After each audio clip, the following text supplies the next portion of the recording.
여러분은 성경이 하나님의 말씀이라는 것을 어떻게 확신하고 있습니까? 여러분이 정말 성경이 하나님의 말씀이라는 것을 진짜 확신하냐 이거예요. 이거는 굉장히 중요한 질문이라고 내가 성경 공부 때 말씀을 드렸죠. 왜냐 그러면 우리는 정확하게 하나님을 이렇게 보면서 믿는 사람들이 아니잖아요. 눈으로 하나님 보는 것도 아니잖아요. 여러분이 매일 혹은 매 순간 하나님이 여러분에게 계시를 줘서 그 계시를 듣고 신앙생활하는 것도 아니잖아요. 우리가 보이지 않는 하나님을 우리가 믿는 것, 우리가 그분의 뜻을 아는 유일한 길은 성경입니다. 그렇다면 우리가 믿는, 의지하는 성경이 정말 하나님의 말씀이냐 하는 거예요. 이게 정말 믿을 수 있는 하나님의 계시의 말씀인가 하는 것입니다. 그렇다면 정말 성경이 믿을 만한 하나님의 계시의 말씀인가 하는 것인데 여러 가지 증거가 있습니다. 제가 2년 전인가 3년 전인가 그 10가지 증거를 가지고 설교한 적이 있었습니다.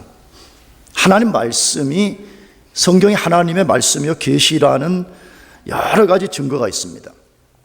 그 여러 가지 증거 중에 하나가 인간의 죄악성을 보여주는 것입니다. 인간이 얼마나 악한 죄성을 갖고 있는가를 보여주는 것입니다. 특별히 하나님이 자기 백성들의 죄악성을 숨김없이 드러내는 것입니다. 한번 잘 생각해 보세요. 만일 성경이 세상 사람들의 공격과 같이 이스라엘 사람들이 자기들의 역사를 써놓은 것이라 이렇게 만일에 말하고 우리가 그걸 전제로 한다 그러면 여러분, 자기 조상들, 그것도 절대적으로 추앙하는 조상들의 더럽고 수치스럽고 부끄러운 일을 쓰겠어요, 안 쓰겠어요? 보편적인 사람이라면 안 쓰지요. 왜? 우리가 조선의 역사를 할지 다른 역사, 자기들이 쓴 역사를 보면 대부분 더럽고 수치스럽고 부끄러운 것들은 다 빼버리잖아요. 아주 위대하고 영웅시되고 좋은 것만을 부각시키는 것을 우리가 잘 알고 있잖아요. 그러나 성경은 그런 죄를 가감 없이 드러내고 있습니다. 왜 그런 것입니까? 이 성경의 저자가 단순히 인간이 아니라는 증거인 것입니다. 하나님이 성경을 통해서 인간의 부패성과 죄악성을 드러내고 있기 때문에 그렇습니다. 하나님이 그것을 통해서 인간들이 누구인가를 정확하게 직면하도록 하시기 때문에 그러는 것입니다. 왜? 인간의 악과 죄, 인간의 부패성을 정확하게 직면하지 않으면 절대 인간은 예수 그리스도를 필요로 하지 않습니다. 그래서 성경이 쓰여진 구조도 순서도 항상 그 원리로 되어 있습니다. 여러분들이 가장 중요하다고 여기는 로마서를 잘 보시기 바랍니다. 로마서는 16장으로 구성이 되어 있는데 로마서를 써나가는 핵심적 순서가 뭐냐 그러면 제일 먼저 인간이 이렇게 하면 구원받는다 이렇게 쓰지 않아요. 물론 앞에 서론에 잠깐 복음이 무엇인가를 말한 다음에 왜 인간에게는 복음이 절대적으로 필요한가를 길게 소개하는데 그 필요의 내용을 통해서 뭘 보여주냐? 인간의 부패성과 철저한 죄악성을 먼저 보여주는 것이, 그걸 보여주고 난 다음에 이 상태 가운데 있는 인간은 절대 절망에 빠진 수밖에 없는 인간이기 때문에 너희들이 여기서 살 수 있는 길이 무엇인가? 그것은 복음인 예수 그리스도라는 거예요. 믿습니까? 이 순서로 되어 있어요. 대부분 성경 그렇게 되어 있어요. 먼저 인간의 죄악성을, 부패성을 먼저 드러내서 인간이 얼마나 악한 존재인가 그것을 직면하게 만드는 것입니다. 이것을 볼 때에 성경은 절대 인간의 저작물이 아니라 하나님의 계시라는 것을 우리가 알 수가 있습니다. 오늘 본문에서도 그 사실을 아주 분명하게 보여줍니다. 모든 인간은 깊은 죄악성을 갖고 있다는 것입니다. 본문의 내용이 무엇입니까? 야곱의 딸 디나가 세겜 성의 여자들을 구경하러 갔다가 그 성의 추장인 세겜에게 강간을 당했다, 그렇게 되어 있습니다. 성경의 표현대로 하면 세겜이 아주 더러운 일을 행했다, 이렇게 되어 있어요. 그걸 반복했어요. 여기 보니까 부끄러운 일, 더러운 일 했다고 3번씩이나 반복했어요. 이것은 인간의 관점에서 뿐만 아니라 하나님의 관점에서 볼 때 아주 더럽고 아주 부끄럽고 아주 수치스러운 일이라는 것을 소개하는 것이에요. 야곱의 딸 디나가 강간을 당했다는 사실을 온 가족이 알게 되었어요. 그런데 이 디나의 가족과 세겜의 가족들이 그 사건에 대해서 어떻게 반응했는가를 34장 전체에서 소개하고 있습니다. 이 34장의 핵심은 물론 디나가 강간을 당한 사건이지만 포커스는 강간당한 후에 강간한 사람과 그 가족과 강간을 당한 사람과 그 피해자들인 가족들이 어떻게 반응했는가에 포커스가 맞춰져 있습니다. 34장은 그 사건과 그 인간들의 반응을 통해서 인간들이 얼마나 철저히 부패하고 죄악성을 갖고 있는가를 폭로하는 것입니다. 인간 안에 잠재된 죄악성이 어떻게 더러운 죄를 쉽게 만들어버리고 그 더러운 죄에 대해서 뻔뻔하고 그 더러운 죄에 대해서 무감각한지를 보여주고 있습니다. 그것이 하나님을 믿는 신자든 불신자든 간에 별 차이가 없다고 말하는 것이에요. 신자든 불신자든 간에 때로는 그것이 큰 차이를 만들어내지 못한다라고 말씀하고 있습니다. 불신자들은 어떤 사람들이? 여러분, 불신자들은 정확하게 교회 안 다니는 사람이 아니에요. 불신자들은 예수 그리스도를 자신의 주와 구주로 믿지 않을 뿐만 아니라 성령을 통해서 그의 죽은 영혼이 살아나지 않은 사람을 말해요. 교회를 다니면서도 얼마든지 불신자 상태에 있을 수 있습니다. 여러분, 혹시라도 교회 다니면서 왜 목사들이 여러분에게 강한 복음의 메시지를 전하는지를 이해해야 됩니다. 위대한 설교자 마틴 노이 존슨 말했습니다. 교회 안에 복음이 필요하다고 말했습니다. 사실입니다. 이 교회 안에 들어와 있지만 아직도 여전히 영적으로 불신자들이 있습니다. 아직도 성령으로 거듭나지 않은 사람들이 있습니다. 아직도 예수를 믿어서 그가 오는 세대에 하나님 나라 속에 들어가지 않은 사람들이 있기 때문에 그런 것입니다. 불신자들은 어떤 사람들입니까?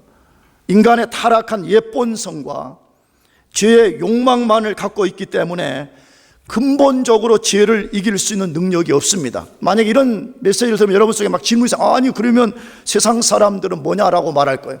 여러분, 세상 사람들은 그냥 일반적인 도덕적이고 세상에서는 상대적인 도덕과 윤리를 지켜낼 뿐이지 근본적으로 하나님이 말씀하는 죄를 이길 능력이 본래부터 없는 사람들입니다. 그것을 오늘 본문에 나오는 세겜과 그 아버지를 통해서 보여주고 있는 것입니다. 그런데 문제는 신자들인 것입니다. 다시 교회에 나오는 사람을 말하지 않는 거예요. 지금 교회에 나오는 사람을 제가 신자라고 하는 것이 아니에요. 성령으로 거듭났으며 성령으로 거듭날 때 죄를 이기는 새 본성을 받았고 의롭게 살도록 의롭게 되었음에도 불구하고 불신자들과 동일하게 더럽고 부끄러운 죄를 짓는다는 것입니다. 아니, 지금 불신자가 아니에요. 다시 말씀해요. 성령으로 본어게인 돼서 새로운 본성을 받고 의롭게 살 수 있는 능력을 새롭게 부여받았음에도 불구하고 여전히 불신자들처럼 죄짓고 불신자들처럼 더러운 일들을 서슴지 않고 행한다는 것입니다. 어떻게 그렇게 할 수가 있는 거죠? 어떻게 그것이 가능한 것이죠? 우리가 야곱을 통해서 계속 살폈던 것처럼 육신적이 될 때 그렇게 되는 것입니다. 그리스도인들이 철저하게 육신 안에 남아있는 타락한 옛 본성인 육신의 지배를 받고 세속적이 될 때 얼마든지 그렇게 사는 것이 가능하다고 성경은 말씀하고 있습니다. 디나의 아버지 야곱과 그의 오빠들의 행위를 통해서 그 사실을 보여주고 있습니다. 하나님의 자녀들일지라도 육신과 세속성에 붙잡히면 죄를 통제할 능력을 잃어버리기 때문에 얼마든지 불신자들처럼 악한 일을 주저하지 않고 행할 수 있다고 말씀하고 있습니다. 그러므로 우리는 우리 안에 있는 죄악성을 먼저 직면하는 것이 필요합니다.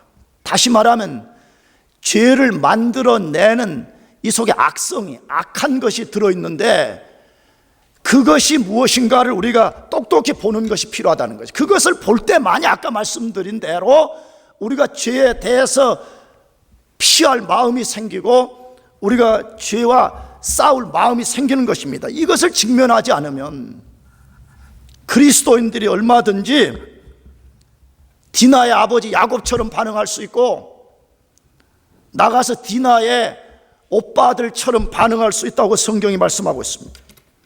그렇다면 인간의 깊은 죄악성은 뭐냐 이거예요. 도대체 우리 안에 들어있는 깊은 죄악성이 뭐냐 이거예요. 그것이 어떻게 때때로 우리 삶에서 드러나느냐는 것이에요. 첫 번째로 영적 위험에 대하여 무감각하고 뻔뻔하게 된다는 것이에요. 인간의 죄악성의 큰 특성 중에 하나는 영적 위험에 대하여 무감각하고 뻔뻔하다는 거예요. 이건 무슨 말이에요? 쉽게 말하면 죄가 얼마나 큰 위험을 갖고 오는가에 대해서 사람들이 이것을 깊게 생각하지 않는다는 거예요. 그냥 장난으로 여긴다는 거예요. 어디서 우리가 그것을 배우게 돼요? 창세기 33장 18절에서 34장 2절 말씀인데 야곱이 밧단아람에서부터 평안히 가나안 땅 세겜성에 이르러 성 앞에 그 장막을 치고 그 장막 친 밭을 세겜의 아비 하몰의 아들들의 손에서 은 100개로 사고 거기 단을 쌓고 그 이름을 엘엘로헤 이스라엘이라 하였더라.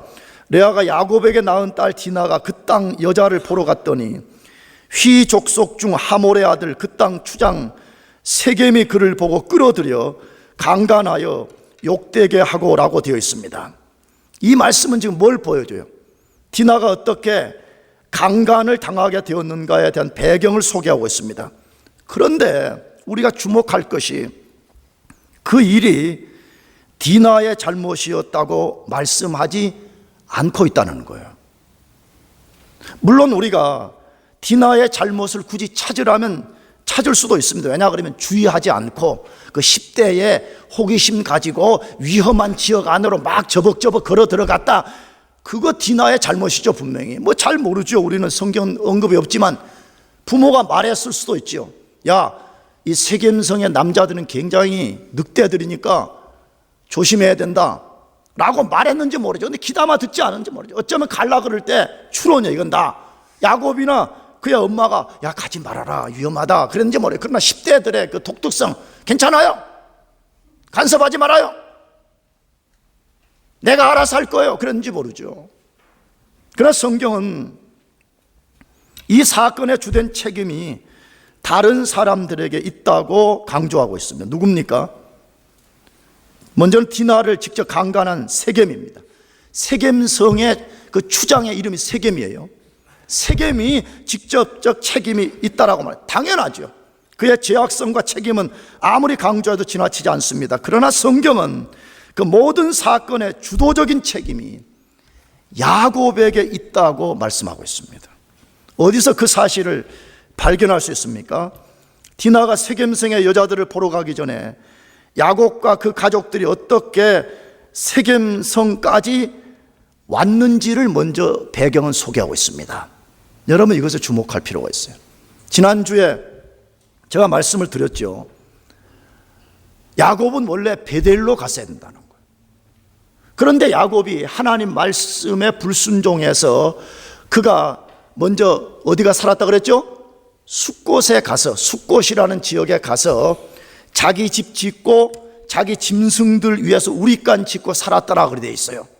그런데 오늘 본문에 보니까 야곱이 거기서 다시 또 이주했음을 보여줘요. 어디로 왔다는 거 이제는요?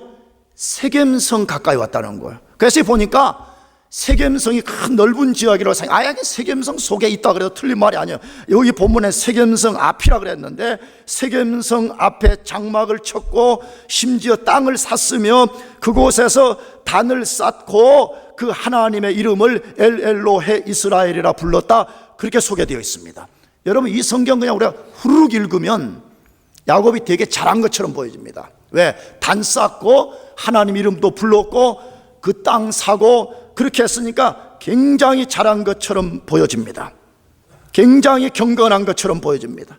세상적 관점에서 보면 야곱은 성공한 사람인 것처럼 보여집니다. 그러나 제가 지난주 설교를 통해서 말씀드렸듯이 야곱과 그의 가족들의 모든 행위는 철저히 불순종의 기반을 두고 있었던 것입니다.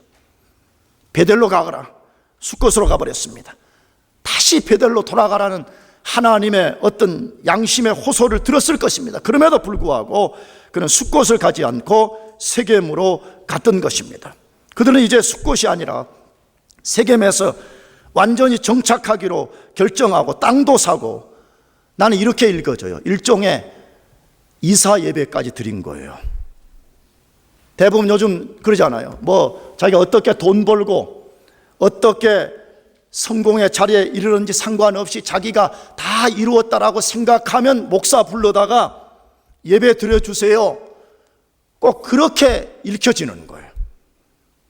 불순종에 기반을 하고 불순종에 가서 땅에 살면서 그가 단 쌓고 하나님의 이름 불렀다. 여러분, 뭐겠어요? 어쩌면 나는 이것이 자기 양심의 고통소리를 잠재우는 방법일까 생각합니다.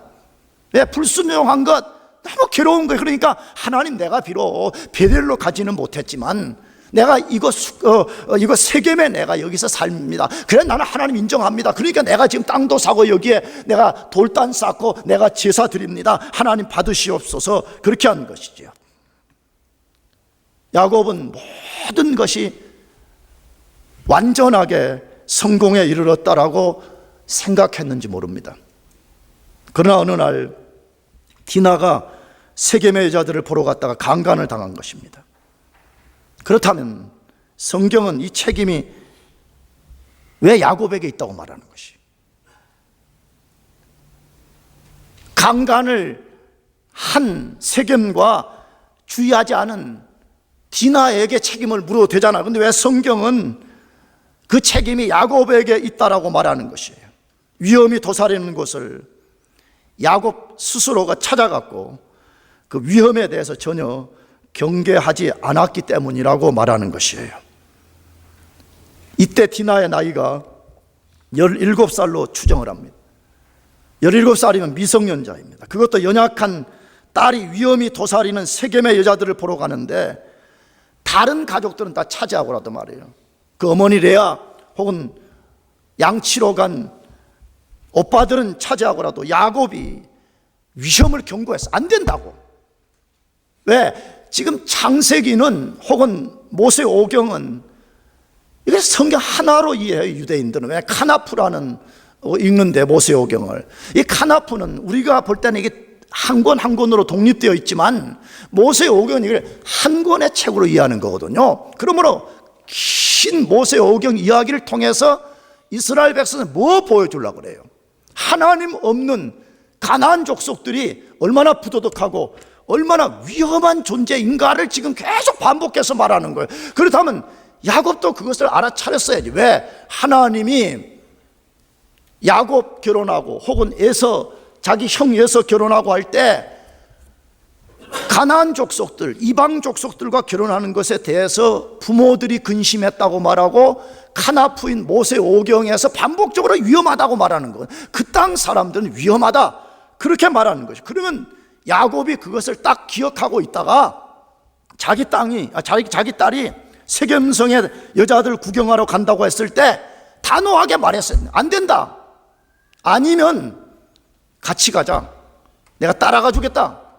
아니면 오빠들이 나중에 양치다가 돌아오면 그때 너를 보호할 오빠들과 함께 갔다 오느라 그렇게 했어야 마땅한 것입니다. 그런데 야곱은 전혀 거기에 대한 경고도 없었고 위험하기 때문에 동행해 주지도 않고 17살 먹은 그 어린 딸을 혼자 가게 만들어버린 것입니다. 왜 그랬을까요? 왜 야곱이 충분히 우리가 봐도 그냥 우리가 영적인 깊이 없어도 굉장히 위험해 보이는 상황을 왜 그렇게 그냥 놔둬버렸냐는 것이에요. 영적 무감각 때문에 그런 것입니다.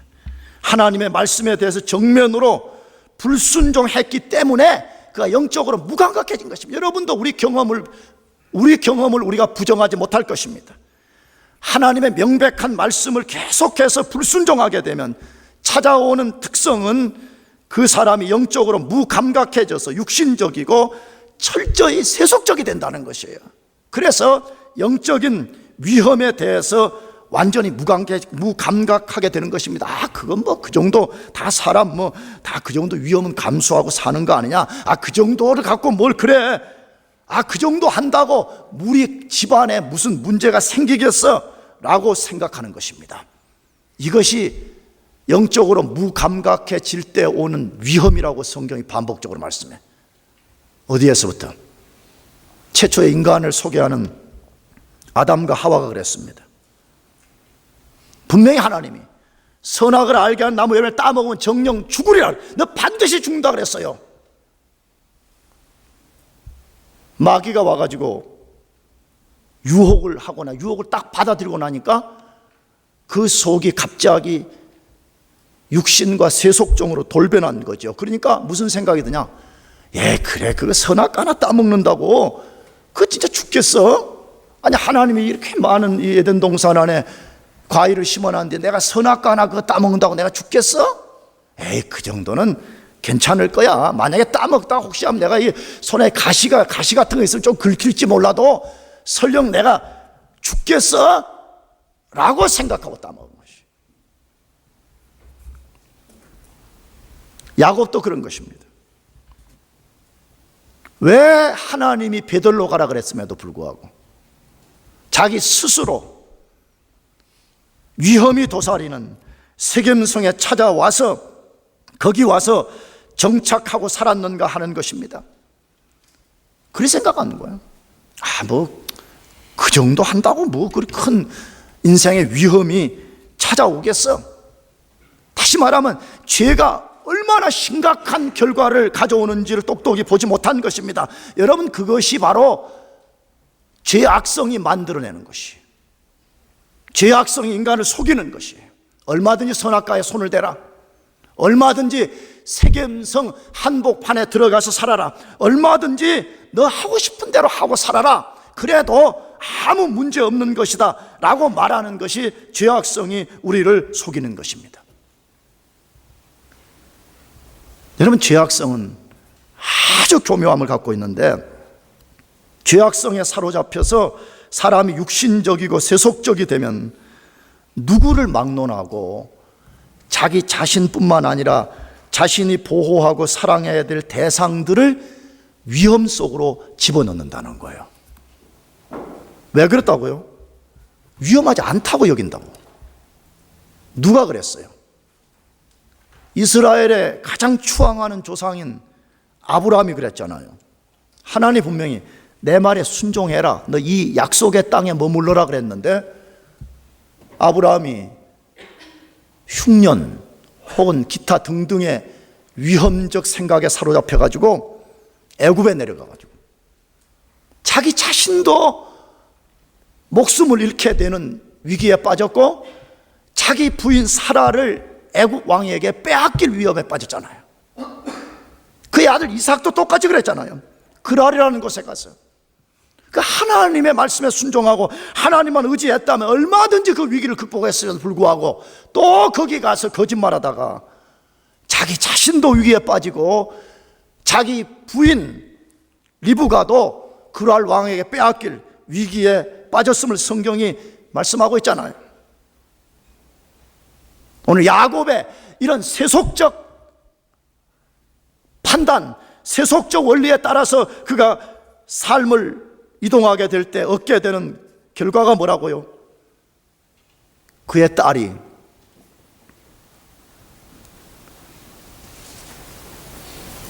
더러운 이방인들 손에서 더러운 일을 당했다라고 성경이 말씀하고 있잖아요. 여러분, 죄의 악성, 죄의 악함이 만들어내는 죄를 우리가 쉽게 생각해서 안 된다고 성경이 말씀해요. 그런 사람들은 지금 당장 아니라면 언젠가는 비극을 경험한다고 말해요. 만일에 땅에서 경험하지 않는다면 마지막 그리스도의 심판대 앞에서 그런 사람들은 인생 최대의 고통을 경험하게 될 것입니다.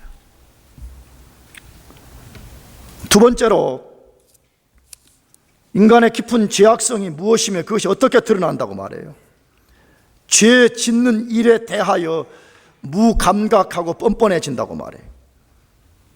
죄를 직접 짓는 그 일에 대해서 아주 무감각하고 뻔뻔해진다고 말해요. 34장 2절에서 3절, 휘 족속 중 하몰의 아들 그 땅 추장 세겜이 그를 보고 끌어들여 강간하여 욕되게 하고 그 마음이 깊이 야곱의 딸 디나에게 연연하며 그 소녀를 사랑하여 그의 마음을 말로 위로하고라고 되어 있습니다. 뭘 소개해요? 세겜이 디나를 어떻게 욕되게 했고 그 후에 어떤 반응을 했는가를 소개합니다. 뭘 보여줘요? 세겜은 죄 짓는 모든 사람들의 필수 코스를 그대로 따랐다고 먼저 말해요. 이 세상의 모든 인간들이 죄를 지을 때 쓰는 그 원리를 그대로 따라갔다고 말해요. 어떻게? 다시 그를 뭐 했어요? 보고. 그를 뭐 했어요? 보고. 그 다음 뭘 했어요? 그를 끌어들였어요. 그 다음에 뭐 했어요? 강간했어요. 그 다음 뭐 했어요? 욕되게 했어요. 이 본문에는 없지만 나중에 내가 소개하겠지만 감금시켜버렸어요. 뭐 말해요? 세겜은 자기의 더러운 본능에 충실한 사람이었고 더러운 정욕을 따라서 거리낌 없이 행동했다고 말하고 있습니다. 여러분, 이거 어디서 많이 본 메시지죠? 인류의 조상 아담과 하와가 어떻게 죄 지었는가 하는 거 보여주는 똑같은 이야기잖아요. 선악과 어떻게 따먹었다 그래요? 보고. 뭐 했어요? 보고 따먹고 남편에게도 주고 두려워 숨은지라.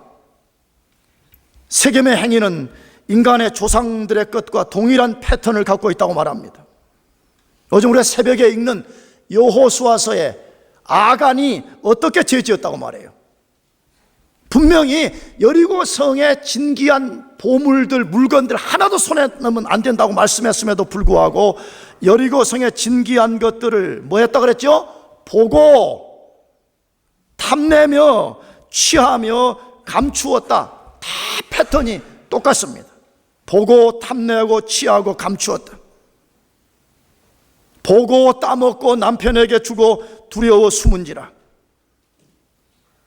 그런데 죄를 짓는 사람들의 특성이 뭐죠? 그렇게 해도 괜찮다는 거예요. 그러나 방금 소개한 이 세 부류가 지은 죄의 결과가 엄청난 비극을 초래했죠. 세겜은 그렇게 해서 죄가 그냥 이렇게 숨겨질 줄 아는 거죠. 아무렇지도 않은 줄 알죠. 그러나 우리가 34장을 끝까지 읽어보면 알지만 야곱의 아들들에 의해서 무참하게 도륙을 당해버렸죠. 아담 하와는 어떻게 됐습니까? 선악 하나 따먹은 거 아무렇지도 않을 거라고 생각했지만 자기들이 죽음에 처해졌고 인류의 죽음을 불러들이는 가장 비극적인 일을 만들어냈잖아요. 아간, 자기가 그 죄를 숨기면 숨겨질 줄 알았지만 사람은 숨겨지지만 하나님을 숨길 수 없었기 때문에 아간의 죄가 드러났고 하나님이 이스라엘의 모든 백성들에게 다 돌을 들어가지고 아간을 쳐 죽이게 만들었다라고 되어 있죠. 죄의 결과는 항상 유혹 때와 달리 엄청난 비극과 고통을 낳는다는 것을 기억해야 됩니다. 그렇다면 우리가 질문해 볼 필요가 있어요. 어떻게 세겜이 17살밖에 안 된 어린 여자에게 그런 짓을 할 수 있었는가 하는 것입니다. 그것은 죄악성이 만들어낸 죄에 대한 무감각함 때문입니다. 인간의 죄악성은 죄를 죄로 보지 않는 무감각함을 가지고 있습니다. 성경은 그런 상태를 영적으로 죽었다고 말합니다. 에베소서 2장 1절에 허물과 죄로 죽었던 너희를 살리시고라고 할 때 그 죽었다는 개념이 그거예요. 세상 사람들은 죽었다는 개념이 물리적으로 진짜 우리의 이 목숨이 끊어져 버린 것을 죽었다고 여기는데, 성경은 물론 그것도 소극적으로 죽었다는 거지만 성경이 말하는 죽었다는 것은 죄에 대해서 무감각하고 죄 짓고 죄를 죄로 여기지 않고 죄를 지어도 인간을 아무렇지 않다라고 여기는 생각 속에 사는 것이 영적으로 죽었다라고 말하는 것이에요. 영적으로 죽었기 때문에 죄 짓는 일에 있어서 그 사람이 여자와 남자인가를 가리지 않았습니다. 나이가 많은 여자인지 어린 여자인지를 구분하지 않았습니다. 많이 배운 사람인지 적게 배운 사람인지를 구분하지 않았습니다. 여러분, 이것이 죄악성이 가진 특성입니다. 죄악성은 쉽게 말하면 물불을 가리지 않아요. 대상을 가리지 않는 것이에요. 나가서 죄악성은 동시에 인간을 아주 뻔뻔하게 만드는 특성을 가지고 있습니다. 세겜은 디나를 성폭행한 후에 본문에 이렇게 돼 있어요. 연연하며, 내가 가진 성경이 옛날 말로 한 거죠. 마음을 빼앗겼다 그래 됐어요. 그리고 사랑하고 마음을 말로 위로했다 이렇게 돼 있어요. 연연하며 사랑하고 마음을 말로 위로했다 이렇게 돼 있어요. 굉장히 좀 괜찮아 보이잖아요, 어떻게 보면. 왜? 성경에 하나님의 백성이라고 하는 사람들 중에 이 세겜보다 더 악한 사람들이 있었습니다. 누구였죠? 우리가 사무엘서를 읽어보게 되면 다윗에게 여러 아들이 있는데 그 중에 암논이라고 하는 큰 아들이 있었죠. 그런데 암논이 암놈이 아니고 암논. 웃어야 되는데 여러분이 거의 지금 수준한 게 미안해 조금 이야기해도 되죠? 지금 여러분들이 아주 멀리 나가셨군요. 그렇죠? 잘 듣고 있습니까? 원재 잘 듣고 있냐? 원재 제가 지금 아주 멀리 나갔습니다. 너 군대 갈 생각만 하고 있냐? 아니지? 이쪽 잘 듣고 있어요? AJ 잘 듣고 있나?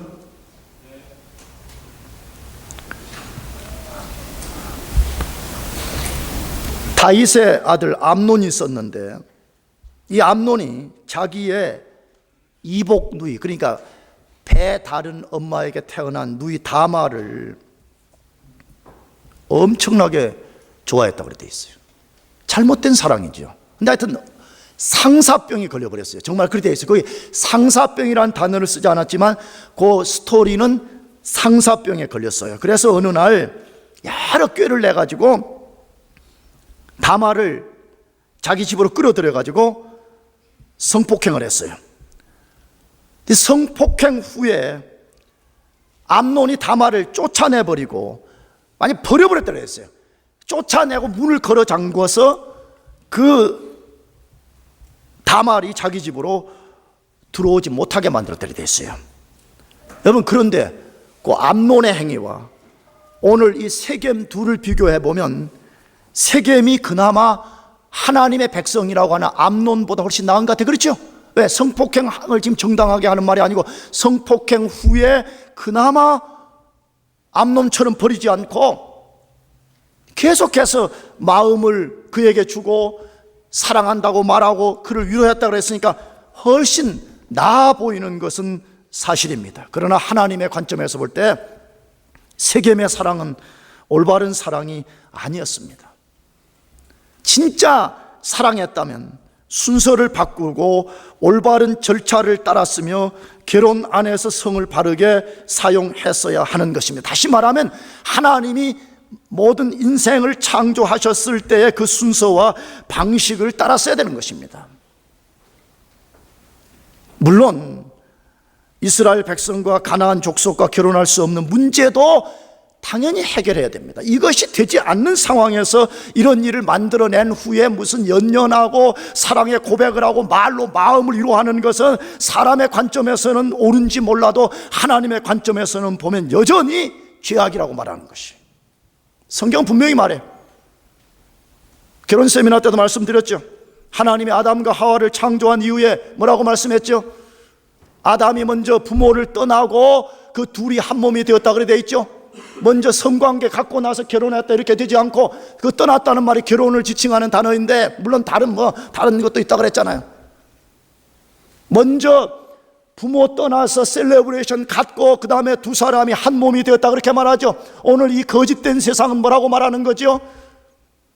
수많은 남자와 수많은 여자를 만나보고 수많은 남자와 수많은 여자와 몸을 섞어보고, 그래서 그 중에 내가 가장 옳다고 여기는 남자와 결혼 셀레브레이션을 하고 결혼 생활 속에 들어가라 그렇게 말씀하잖아요. 여러분, 이것이 지금 세상이 극렬하게 하나님과 하나님의 뜻을 대적하는 것임을 보여주고 있지 않아요?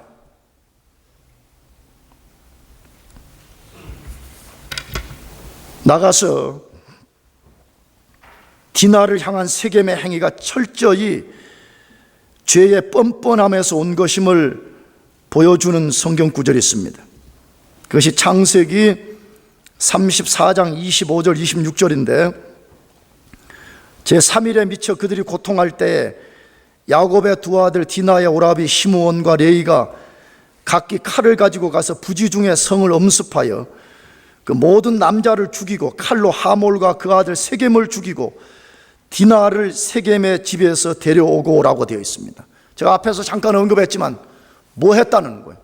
성폭행 후에 디나의 오라비들이 세겜성 사람들을 다 몰살시키고 구출해낼 때까지 세겜이 디나를 자기 집에 감금시켜버린 거예요.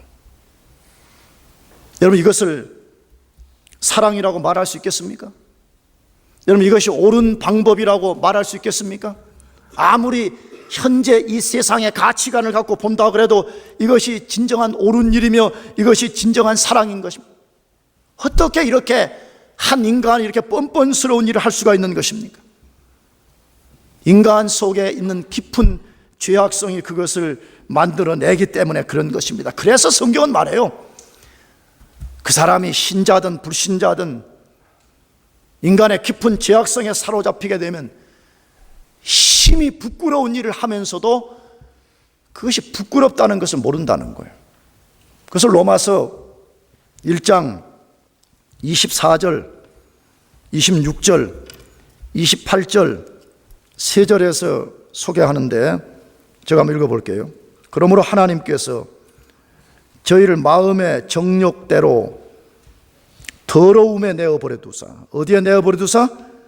더러움에 내어버려 두사 저희 몸을 서로 욕되게 하셨으니, 26절 이를 인하여 하나님께서 저희를 부끄러운 욕심에 내어버려 두셨으니 곧 여인들도 순리대로 쓸 것을 바꾸어 영리로 쓰며, 28절 또한 저희 마음에 하나님 두기를 싫어하며 하나님께서 저희를 그 상실한 마음대로 내어버려 두사 합당치 못한 일을 하게 하시고,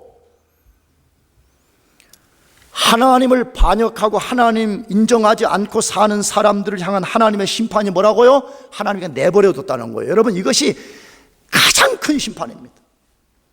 세상 사람들은 심판이 하늘에서 불벼락이 떨어지는 그런 걸 심판이라고만 여겨.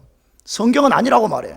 물론 그것도 심판이지만 하나님의 가장 큰 심판은 죄 가운데 떨어진 인간을 그대로 버려둬버려. 그래, 너 마음대로 살아라는 거예요. 너 마음대로 사는 인간의 특성이 뭐지요? 더러운 일들을 마음껏 행하면서도 그게 더럽다고 여기지 않는다는 거예요. 그러니까 많이 배운 사람이나 적게 배운 사람이나 부끄러움 없이 죄를 짓습니다.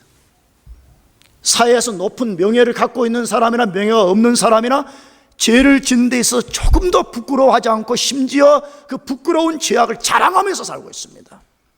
여러분 잘 보세요. 지금 텔레비전 같은 데 드라마랄지 무슨 연예인들이 나와서 시시껄렁하게 떠들고 농담하는 이야기를 잘 가만히 들어보세요.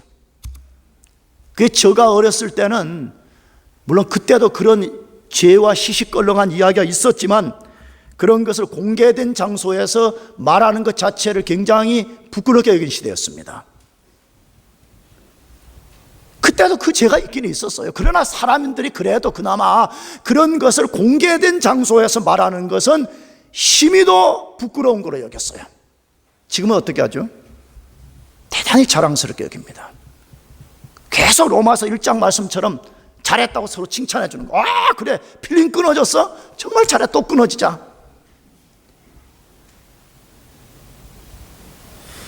강단 위에서 제가 쓸 수 없지만 부끄러운 말들, 부끄러운 행동을 서슴없이 쏟아내는 그런 시대의 특성이 어디 있다고 생각을 해요? 죄악성 때문이에요.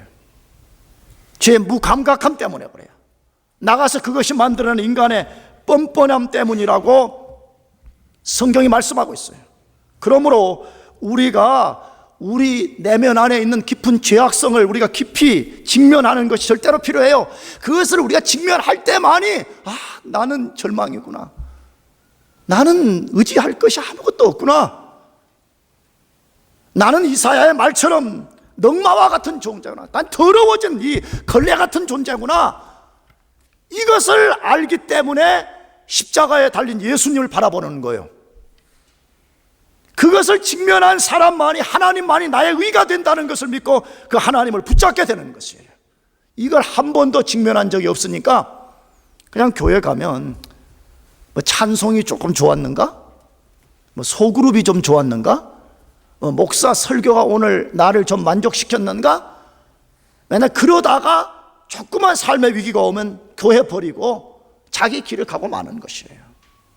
그래서 성경이 오늘 이스라엘의 추앙받는 조상인 야곱의 수치와 부끄러운 일을 완전히 드러내면서 그걸 통해서 우리를 보라는 거예요. 우리 안에도 얼마나 이 부패함과 죄악성이 가득한지를 보고 우리 자신 의지할 것 없다는 거예요. 오직 예수만 의지하라는 게 할렐루야. 예수 의지하고 예수 붙잡고 예수의 의로만 살아가라, 그렇게 말씀하는 것이에요. 마지막 세 번째로, 죄악성의 특성은 무엇이며 그것이 어떻게 드러나는가 하는 것이, 이기적 행위에 대해서 철저히 무감각하고 뻔뻔하다는 것입니다. 자기들이 이기적 행동을 해요. 이기적. 여러분 그걸 알아야 돼요. 이기적 행동은, 특성은 다 죄의 결과라고 성경이 말씀해요. 철저히 이기적 행위에 대해서 무감각하고 뻔뻔하다고 말해요. 어디에서? 창세기 34장 4절에 그 아비 하몰에게 청하여 가로되 이 소녀를 내 아내로 얻게 하여 주소서 하였더라라고 되어 있습니다. 이 말씀 뭐에 대한 배경이에요? 세겜이 디나를 성폭행하고 감금을 시켜놓은 후에 자기 아버지 하몰에게 가서 이제 허락을 받았어요.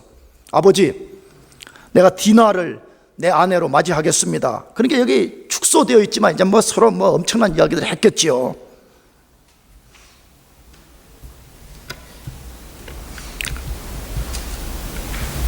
그런데 이 본문을 끝까지 뒤에 읽어보게 되면 그 사건을 접한 세겜과 세겜의 아버지 하몰, 야곱과 야곱의 가족들이 그 사건에 대해서 어떻게 반응했는지를 부각시키고 있어요. 그런데 정확하게는 단순 부각이 아니고 고발하고 있습니다. 어떤 부분에 대해서 고발하고 있어요? 이 사건에 연관되어 반응을 보이는 모든 사람들이 아무도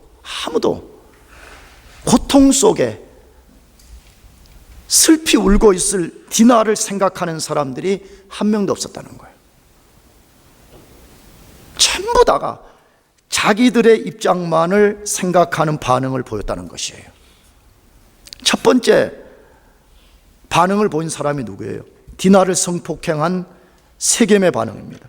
세겜은 어떻게 반응했어요? 디나의 의사를 물어보지도 않고 자기의 아버지에게 허락을 구한 것입니다. 지금 디나의 가족들이 어떻게 이것을 받아들일 것인가에 대해서 전혀 없이 내 마음대로 한다는 것이에요. 내가 성폭행하고 내가 감금시켜 놨기 때문에 이제 저 여자는 내 것이다, 내 마음대로 하겠다는 것입니다. 창세기 34장 11절 12절 읽지는 않겠어요?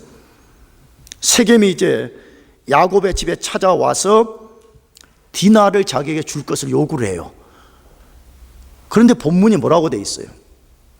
와서 디나를 그렇게 한 것에 대해서 단 한마디의 사과도 없습니다. 다짜고짜로 와가지고 디나를 자기에게 달라고 말하고, 만일에 당신들의 딸 디나를 나에게 주는 데 있어서 물질이 필요하다고는 뭐든지 요구하라는, 내가 그걸 다 주겠다는 거예요. 여러분, 무슨 이야기 다루고 있어요? 인간의 죄악성이 얼마나 뻔뻔하면요, 자기가 죄지은 것에 대해서 그것이 얼마나 큰 죄이며 그것에 피해를 입은 사람들이 얼마나 고통과 눈물을 흘리고 있을 것인가에 전혀 관심이 없다는 거, 오직 내 관점, 내 입장, 내 생각에만 함몰되어 있다는 것입니다. 두 번째로 반응을 나타낸 사람이 누구예요? 성폭행 소식을 접한 야곱의 반응입니다. 야곱의 반응 한번 읽어보려고 그래요. 34장 5절 다 같이 읽어보겠어요. 시작. 야곱이 그 딸 디나를 그가 더럽혔다 함을 들었으나 자기 아들들이 들에서 목축함으로 그들의 돌아오기까지 잠잠하였고. 성경은 야곱이 어떻게 그 소식을 들었는지는 밝히지 않습니다. 모르죠. 우리는 어떻게 자기 딸이 강간당해서 지금 감금당해 있는가, 어떻게 하는지 성경은 말하지 않아요. 그런데 성경이 제기하는 게 하나 있어요. 야곱의 반응에 심각한 문제가 있다는 것이에요. 어떻게 반응했다고 그랬어요? 자기가 그 소식을 듣고 아들들이 들에서 돌아올 때까지 잠잠했더라 그래 돼 있어요. 그 돌아온 시간이 얼마인지 우리는 잘 모르지만 얼마 만에 돌아왔는데 그때까지 잠잠했다는 거예요. 여러분, 우리가 뭘 여기서 생각하게 되죠? 정상적 아버지인가? 여러분, 정상적 아버지라면, 아니 그 딸이 강간 당했다는 소식 전에 난 나 같으면 그럴 것 같아. 나 같으면 만일에 내가 그 디나와 같은 딸이 있는데 그 딸이 아빠 나 잠깐 저 DC 놀러 갔다 올게 하는데 언제까지 올라 그러니까 저녁 5시까지 온다 그랬는데 5시까지 안 오는 거예요. 그러면 어떻겠어요? 내가 찾아 나가야지. 나는 어제 우리는 우리 말 밝혀도 될 것 같아. 우리 회장은 그런데 대학부 회장은 아빠가 막 늦게 들어오면 막 전화하고 막 그런데, 그래 지는 막 싫다는 투로 나한테 싫다는 투로. 그래서 나는 잘하고 있는 거라고 내가 그랬어. 당연하지. 아니 예쁜 딸들이 밖에 나가서 늦게까지 돌아오지 않는데, 그것도 기가 시간을 정한 시간을 넘은 게 아니고, 지금 이 본문을 보면 언젠지는 모르지만 하루 이틀 며칠이 돼도 딸이 안 돌아왔는데 전혀 반응한 것이 나타나지 않아. 나가서 뭐 반응했어요? 비로소 딸이 강간을 당하고 지금 감금되어 있다는 소식을 들었을 때 나타낸 반응이 뭐였다고요? 잠잠했더라고 그랬어요. 나는 진짜 이 본문을 읽으면서, 물론 나도 야곱 같은 악성을 갖고 있지만 나는 그래도 그런 생각이 들더라고. 난 나를 비교해. 내가 만일에 이 상황에 빠졌다면 나는 어떻게 했을까? 글쎄, 목사가 이런 이야기를 설교 중에 해도 되나 모르겠어요. 그래도 그냥 어디가 소문내지 말고 들어봐요. 나는 막 낫이 있잖아. 낫 이걸 들고 막 달려갔을 것 같아. 막 가가지고, 막 아니면 우리 집에 있는 그 내가 밭에 하는 막 소수랑 막 이런 거, 새수랑 있잖아. 막 이거 꽃갱이 막 들고 막 갔을 것 같아. 물불 안 가리고 여기에 막 같이 죽자 띠 들고 막. 여러분, 어쩌면 이게 정상적 반응 아니에요, 이것이? 근데 왜 그러면 야곱은 잠잠했는가 하는 것이에요. 왜 야곱은 잠잠했죠? 성경은 말해요. 두려움 때문이라는 거예요. 성경은 말해요. 비겁함 때문이라고 그래요. 나가서 나는 조금 더 위험한 해석을 하고 싶은 거예요. 디나가 레아의 딸이었습니다. 누구 딸이었다고요? 레아의 딸. 만에 하나 라헬의 딸이었다면 분명히 야곱은 스스랑 낫 들고 나갔을 거예요, 아마. 그러나 핵심은 어디에 있어요? 비겁함, 두려움 때문이었습니다. 어떤 면에서 큰 두려움에 사로잡힌 거예요. 지금 자기 딸이 잡혀있고 그런 피해를 입힌 대상이 누구냐는 거예요. 그건 단순히 자기 같은 떠돌이 인생이 아니라 지금 세겜성이라고 하는 그 성주의 아들이고, 심지어 그 폭행한 아들이 지금 그 성의 주장이라는 거예요. 그렇다면 그 막강한 권세, 막강한 세력, 내가 어떻게 그것을 물리치고 그 딸을 그 손에서 건져올 수 있겠냐라고 생각하는, 그러니까 아들들이 올 때까지 잠잠했다, 그렇게 말하는 것이. 여러분, 야곱이 뭘 잃어버린 거예요? 우리 야곱의 스토리를 지금까지 읽어보면 야곱은 정확하지는 않지만 세겜성의 세력보다 더 큰 세력들을 2번이나 극복한 적이 있었어요. 누구였죠? 라반의 추격을 극복해낸 적이 있어요. 에서의 추격을 극복해낸 적이 있어요. 어떻게 극복했죠? 자기 힘이 아니라 자기와 함께 하시는 전능하신 하나님, 마하나임의 하나님이 함께 해주셨을 때에 세겜성보다 큰 세력들을 극복한 적이 있었습니다. 그렇다면 왜 지금은 그것을 극복하지 못하고 두려움과 비겁함 속에서 숨어 있는 거예요? 영적으로 무감각하기 때문에 그러는 거예요.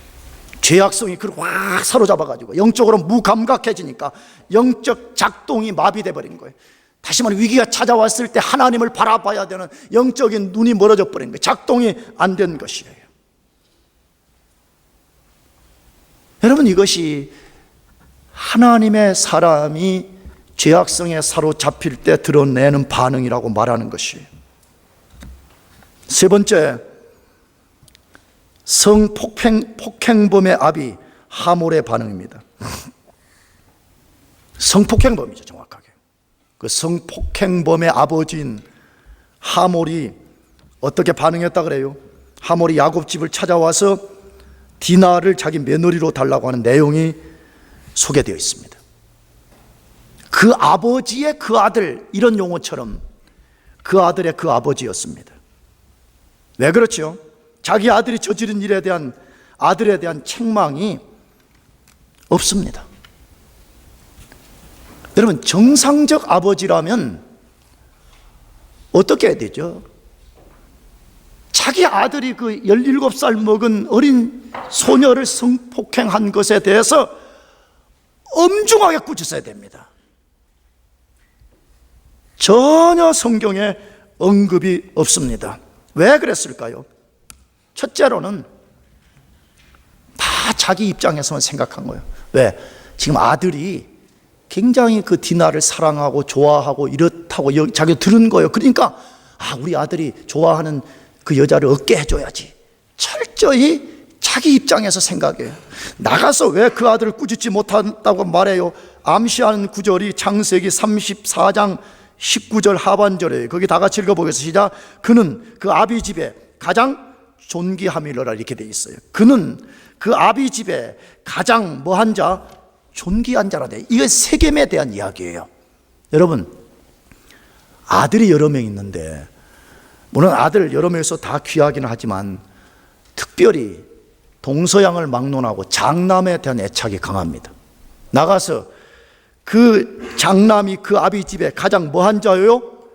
존귀한 자예요. 그래서 추장으로 세운 거죠. 그러면 어떻게 되죠? 대부분 사람들의 이기심이 뭐냐 그러면 조금 아들이 뭘 잘못해도 덮어주는 경향이 있습니다. 그게 지금 한국의 무슨 어떤 유명한 그룹의 회장이 자기 아들이 나이트클럽 가가지고 거기 뭐 그 사람들 뭐라 그래, 하여튼 그 뭐 일하는 사람 얻어맞았다고 나중에 조폭들을 동원해가지고 그 때린 그 나이트클럽의 사람들을 서울 시내 어디 산에 가가지고 막 엄청나게 거의 안 죽을 만큼 두드려 패줬다 그러죠. 할렐루야. 아멘 하면 안 돼요. 알겠어요? 아마 한국에 있는 분들은 들을 거예요. 나는 여기서 그 뉴스 읽어봤는데 대부분 그러는 거예요. 대부분 사람들의 생각이 뭐냐, 이기심이 작동해가지고 자기 아이들을 감싸 안는 거예요. 더더군다나 그 아들들이 그 집에서 가장 존귀한 아들이라고 생각하면 뭐 돈도 잘 벌고 공부도 잘하고 세상에서 괜찮은 뭔가를 이루어내고 그러면 부모들이 뭐죠? 그런 아들들이 저지르는 죄와 실수에 대해서 다 덮어주잖아요. 아, 남자는 다 그 정도라. 야, 남자가 바람 안 피는 남자가 어딨어? 야, 남자가 그 정도로 안 하고 무슨 남자야? 괜찮아, 괜찮아. 내가 다 처리할 거니까 너는 가만히 있어. 지금 그렇게 한 거죠. 하몰이 야곱의 집에 찾아와서 그 아들과 같이 한마디 진심의 사과가 없습니다. 그 어린 소녀가 고통을 당하고 슬피 울고 있고 그 소식을 들은 아버지와 그를 낳은 어머니 레아와 나아가서 그의 같은 배 같은 나머지 형제들이 얼마나 고통 속에 울고 있을까를 생각지 않고 다짜고짜로 와가지고 디나를 세겜의 아내로 달라고 말하면서 심지어 굉장한 호의를 베푸는 말을 했어요. 뭐라고 했죠? 우리 통혼하자. 통혼. 서로 우리 자녀들을 서로 주고받으며 결혼시키자. 나가서 세겜 땅을 너희들이 다 쓰라 그랬어. 너희가 쓰고 싶은 대로 쓰고 이 땅에 필요하면 땅을 사서 너희들이 가져라 그렇게 했어요. 여러분, 인간적으로는 굉장한 호의를 베푼 것처럼 보여주죠.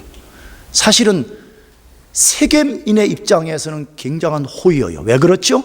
그들이 볼 때 야곱의 가족들은 굴러온 족속들이라는 거예요.